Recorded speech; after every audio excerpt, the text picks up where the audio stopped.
อที่ไทยเลยก็ที่ว่าจอดเป็นเวลาเป็นนานแล้วนี่ประชาสัมพันธ์อยู่แล้วก็เลยจะเอารถโครงการออกจากบริเวณจังหวัดด้วยแถวไฟเดชก่อน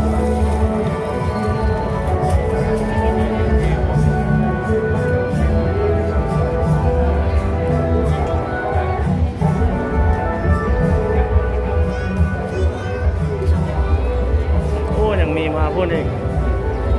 นี่พ่นมาพ่นเป็นขบวนเข้ามายังหมดสุดเถื่อ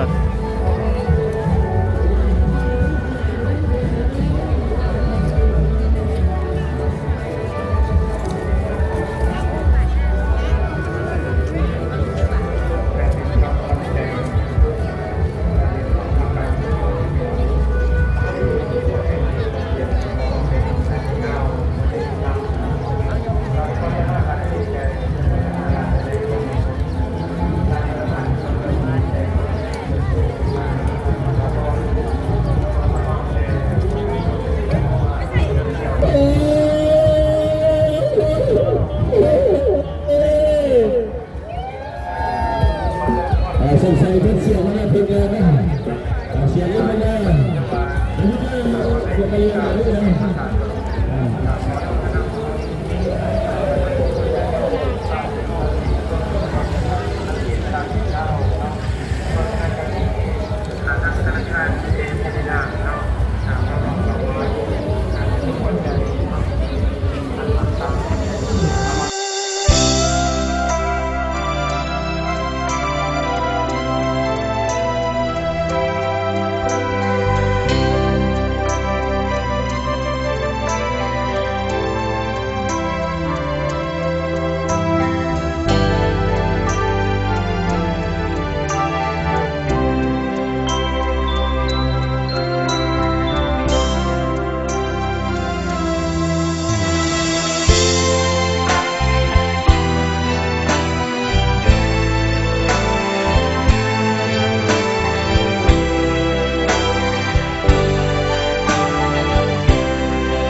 ไปแล้วหรือยังให้แสงจันทร์เพ็ญลอยเด่นอยู่บนน่านฟ้าสองเฮาเคยได้มองจาต่างสัญญาต่อกันว่าสองเฮาจะอยู่เคียงคู่เคียงควันสิวันหากบ่มีเปลี่ยนทันผู้เคียงกันบนเส้นทางเดินข้าหลวงขอให้เป็นพยานพวกเฮานี่ขอสาบานร่วมหากันตราบเท่านิรันดร์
องเพลงทุกปี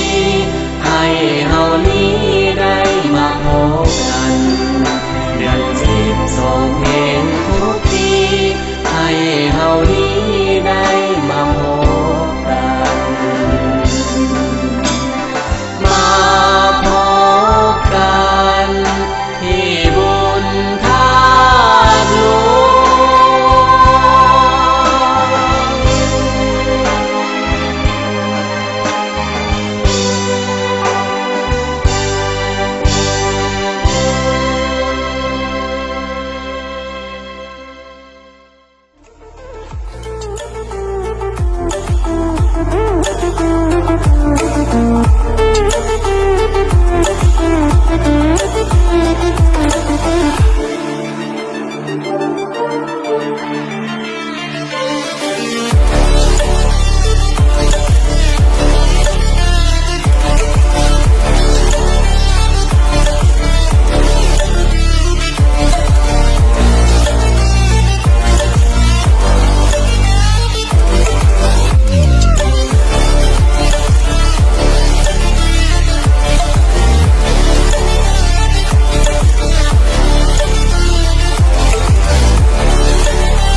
ในห้องนอนทิพย์กินคือเชียงใหม่มาจากบ้านหนองเมืองเป็นจะสาพุทธนาเป็นปัจจัย5แสนกีบบอกคุณเกินดาวเรืองโมทนาเป็นปัจจัย1แสนกีบ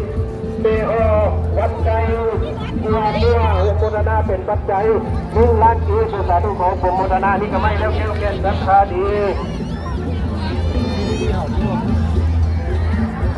ไม่ออกเวียงไซมาจากคำมึงโมทนาเป็นปัจจัยอยู่2แสนกีบทานลูกไส้โมทนาเป็นปัจจัย1แสนกีบทานแสงจันทร์ไม่ออกลักษมีมาจากบ้านนาซอนตึงโมทนาเป็นปัจจัย1แสนกีบไม่ออกบอลโมทนาเป็นปัจจัย50,000กีบไม่ออกบัวหัวผมยกบัวผิวอันนี้โมทนาเป็นปัจจัย3,000กีบสาธุผมโมทนาไม่ออกจันทร์โมทนาเป็นปัจจัย2แสนกีบสาธุผมโมทนาไม่ออกเม ตู้วันแม่ตู้จันเนาะแม่ตู้จันนานซะ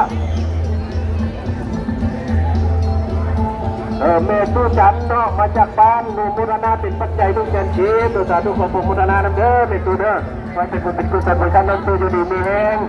แม่ออกบัวลอยแม่เป็นครอบครัวมุรณาเป็นปัจจัยอยู่1 แสนชีสาธุขอผมมุรณาครอบครัวรัตนาบุญยังผมเป็นครอบครัวมุรณาเป็นปัจจัย1 ล้าน 2 แสนชีสาธุขอผมมุรณาเป็นบุญเป็นนำครอบครัวรัตนาบุญยังผมด้วยครอบครัวลูกหลานพี่น้องมาจากบ้านผมเองเมื่อใช้สถานะคนอุจจารุมุรณาเป็นปัจจัย1 ล้าน 2 แสนชีสเขาไม่พามันสองเฮาก็มาพบกันอีกที่บุญธาตุหลวงความหาความห่วงคำมันคำหมายฝังใจที่เฮาสัญญากันไว้เปลี่ยนใจไปแล้วหรือยังให้แสงจันทร์เพ็ญลอยเด่นอยู่บนน่านฟ้าสองเฮาเคยได้เมาจาต่างสัญญาต่อกันว่าสองเฮาจะอยู่เคียงคู่เคียงควันสิวันหาบ่มีเปลี่ยนทันผู้เคียงกันบนเส้นทางเดินข้าหลวงขอให้เป็นพยานพวกเฮานี่ขอสาบานร่วมหากันตราบเท่านิรันดร์ร่วมกันอุทิศเพื่อแห่งสติปัญญาปราบรบส่วนสร้างสรรค์พัฒนาศาสนา